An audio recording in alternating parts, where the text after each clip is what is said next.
كلما رزقوا منها من ثمرة رزقا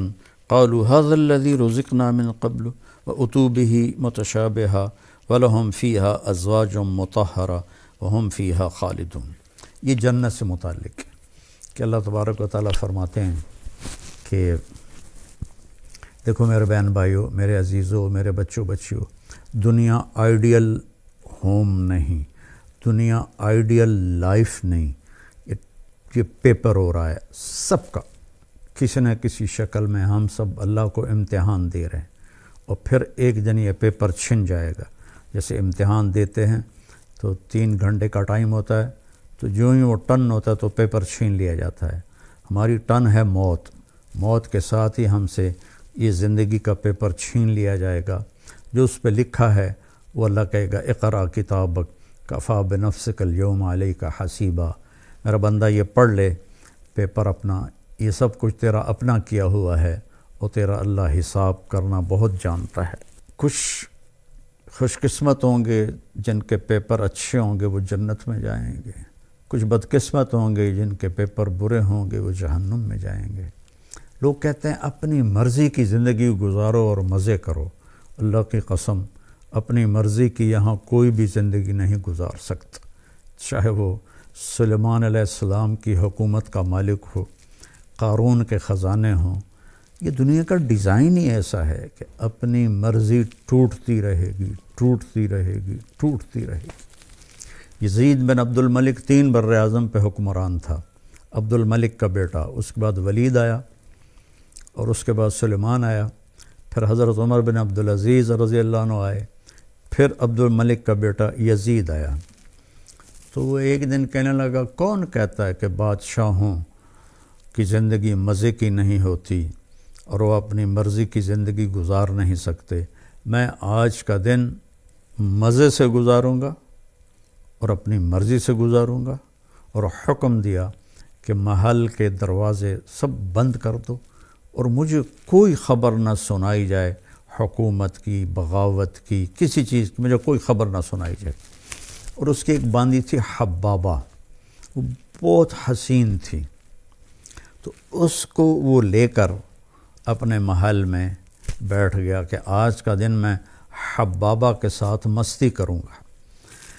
تو باتیں کرتے کرتے اس کو اپنی گود میں لٹا لیا، اور انگور پڑے تھے تو ایک دانہ اٹھاتا اور اس کے منہ میں ڈال دیتا، وہ اس کو کھا لیتی، پھر دوسرا دانہ اٹھاتا اس کے منہ میں ڈال دیتا، اس طرح کی ایک مزے کی شکل بنی۔ پھر ایک دانہ اٹھا کر اس کے منہ میں ڈالا تو اس کے حلق کے اندر جا کے پھنس گیا، تو اس کا کھانسی، سانس کھڑا، وہ دانہ نہیں نکلا، اور یہاں تک کہ وہ اس کے سامنے تڑپ تڑپ کے مر گئی، اور اس کا مرضی سے گزارنے والا دن سب سے زیادہ اس کے لیے خوفناک دن بن گیا۔ اتنا غمگین ہوا، 3 دن تک اس نے اسے دفن نہیں کرنے دیا، اس کی لاش سامنے رکھ کے بیٹھا رہا۔ تیسرے دن اس میں بدبو پڑنے لگی اور جسم گلنے لگا، تو پھر زبردستی اس کے رشتہ داروں نے، اس کے بھائی ہشام نے اسے چھین کر اس کو دفن کیا۔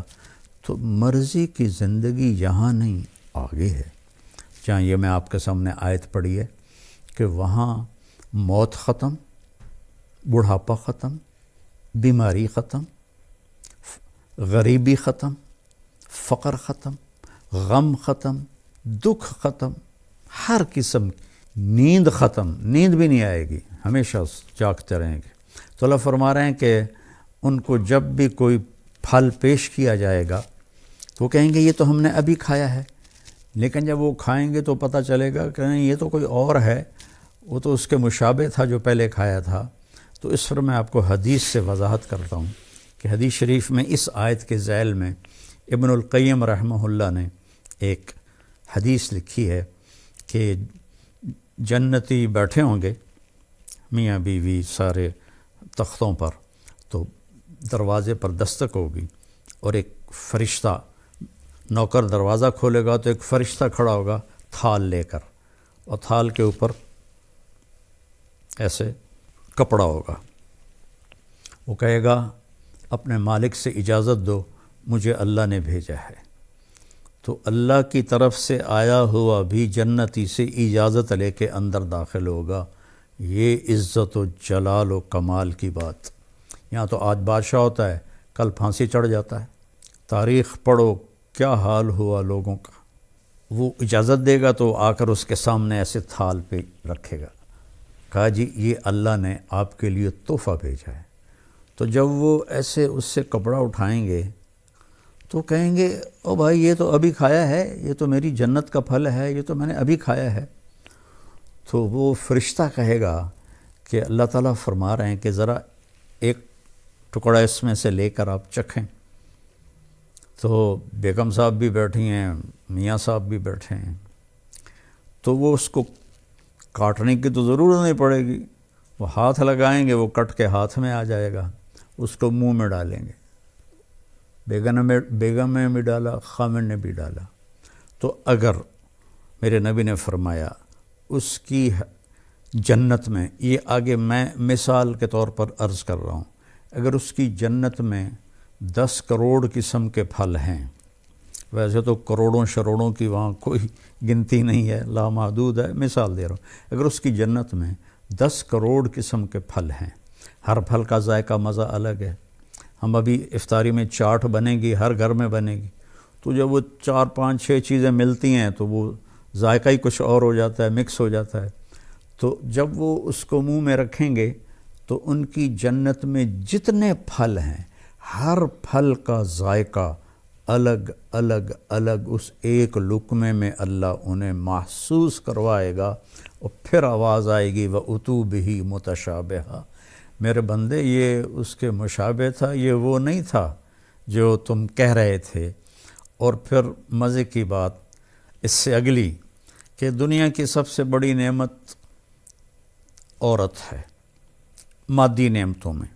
اور عورت کے لیے سب سے بڑی نعمت مرد ہے مادی نعمتوں میں۔ تو یہاں ہم سب پیشاب پخانے میں بھرے ہوئے ہیں، ہر ایک کے ساتھ پیشاب بھی لگا ہوا ہے، پخانہ بھی لگا ہوا ہے، بیماری بھی لگی ہوئی ہے، موت بھی لگی ہوئی ہے، بڑھاپا بھی لگا ہوا ہے۔ تو وَلَهُمْ فِيهَا أَزْوَاجٌ مُطَهَّرَةٌ، تمہاری بیویاں ہوں گی پاکیزہ، نہ وہاں کوئی حمل ہوگا اور نہ وہاں کوئی ولادت ہوگی، اور نہ بڑھاپا آئے گا، نہ رنگ بدلے گا، نہ روپ بدلے گا، نہ جوانی ڈھلے گی، نہ غم سے پریشانی آئے گی، نہ ڈپریشن ہوگا، نہ انزائٹی ہوگی، خوشیاں ہی خوشیاں، پاکیزہ، خوشبودار۔ اللہ تعالیٰ جنت کی عورت، دنیا کی عورت کو جنت کی عورت سے 70,000 گنا زیادہ خوبصورت بنائے گا جنت میں۔ اور جنت کی حور کا حسن بتا دوں کہ یہ دیکھیں، یہ میری یہ انگلی کا یہ اس کو فنگر ٹپ کہتے ہیں، فنگر ٹپ، اور عربی میں اس کو بنان کہتے ہیں، اردو میں پورا کہتے ہیں، کہ جنت کی حور کا یہ پورا اس طرح سورج کو دکھا دیا جائے، جیسے لائٹ میرے سامنے ہے، اس طرح دکھا دیا جائے تو سورج اس کی انگلی کے پورے کے نور کے سامنے غائب ہو جائے گا، جیسے سورج کے سامنے ستارے غائب ہو جاتے ہیں۔ تو ایمان والی عورت کا حسن کیسا ہوگا، جو کبھی ڈھلتا ہی نہیں، کبھی ڈھلے گا نہیں، کبھی خواہشیں نہیں مٹیں گی، اب تو یار بوڑھے ہو گئے، اب تو کچھ ہوتا نہیں۔ تو ایک جگہ میں بیٹھا تھا، کافی پرانی بات ہے، تو ایک صاحب کے سامنے قورمہ آیا، وہ بوڑھے ضعیف تھے، تو میں پاس بیٹھا تھا، میں اس وقت کوئی 34-35 سال کا تھا، تو انہوں نے قورمہ اپنے سامنے سے ہٹا کرنا میرے سامنے رکھ دیا اور کہنے لگے لو بھائی کھاؤ، ہمارے تو کھانے کے دن بھی گئے اور نہانے کے دن بھی گئے۔ تو وہاں ایسا کبھی نہیں ہوگا، کبھی نہیں ہو، اور ویسے نہانے کی ضرورت بھی نہیں پڑے گی۔ تو وَهُمْ فِيهَا خَالِدُونَ، سب سے بڑی دولت، ہمیشہ ہمیشہ ہمیشہ ہمیشہ۔ کبھی کبھی میں سوچتا ہوں نا کہ نو اینڈ، کوئی انتہا نہیں، یہ کھوپڑی میری ایسے ایسے ہلنے لگتی ہے، چونکہ ہمارا دماغ تو لمیٹڈ سوچتا ہے، کھلا نہیں سوچ سکتا ہے۔ ہم فیہا خالدون، کروڑوں سال کے بعد بھی وقت آف ہو جائے گا، وقت کا سوئچ آف ہو جائے گا، جیسے معراج پر جاتے ہوئے اللہ نے پوری دنیا میں ٹائم سوئچ آف کر دیا تو آپ 7 آسمان، جنت، دوزخ، عرش، فرش، لوح، قلم، کرسی اور اللہ تک کا دیدار کر کے آئے اور واپس آئے تو بستر ویسے ہی گرم تھا،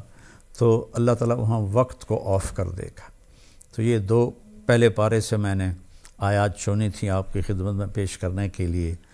میرے نبی نے فرمایا کہ اطلب الجنت جہدکم،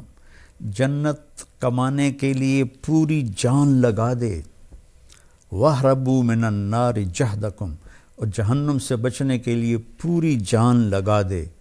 دنیا کے لیے نہیں کہا کہ پوری جان لگا دے، کہ جنت کے لیے کہا پوری جان لگا دے۔ اللہ تعالیٰ نے جب دنیا کے لیے فرمایا تو کہا فَانْتَشِرُوا فِي الْأَرْضِ، جاؤ زمین میں جاؤ میرا رزق تلاش کرو۔ نماز کے لیے فرمایا فَاسْعُوا إِلَىٰ ذِكْرِ اللَّهِ، نماز کے لیے تیزی سے آؤ، تیزی سے آؤ، بھاگ کے آؤ نماز کے لیے۔ جنت کے لیے فرمایا سارعوا إِلَىٰ مَغْفِرَةٍ مِّن رَبِّكُمْ وَجَنَّةٍ عَرْضُهَا السَّمَاوَاتُ وَالْأَرْضِ، کہ جنت کے حاصل کرنے کے لیے اور میری بخشش حاصل کرنے کے لیے ایک دوسرے سے مقابلہ کرو، اور مقابلے کی دوڑ لگاؤ، جیسے کہ ٹریک پر دوڑ لگائی جاتی۔ ایک دوڑ لگا رہے تو لوگ باغ میں، جس کو جاگنگ کہتے ہیں، کوئی آگے نکل گیا کوئی پیچھے رہ گیا، وہ اپنی چال چلتا ہے۔ یہاں اللہ کہہ رہا ہے نہیں، دوڑو، ایک دوسرے سے آگے نکلو، ایک دوسرے سے آگے نکلو۔ اور پھر جب اللہ نے کہا میری طرف آؤ تو سب سے طاقتور استعمال کیا فَفِرُّوا إِلَى اللَّهِ، سرپٹ بھاگو، سرپٹ بھاگو اپنے اللہ کی طرف۔ اور فرار اس دوڑنے کو کہتے ہیں جس میں کسی چیز سے ڈر کے آدمی بھاگ رہا ہو تو اس کی رفتار تیز ہو جاتی ہے۔ تو اللہ تعالیٰ کہتا ہے میرے سوا ہر چیز تمہارے لیے مصیبت ہی ہے، ان سب سے جان چھوڑا کے بھاگو اللہ کی طرف۔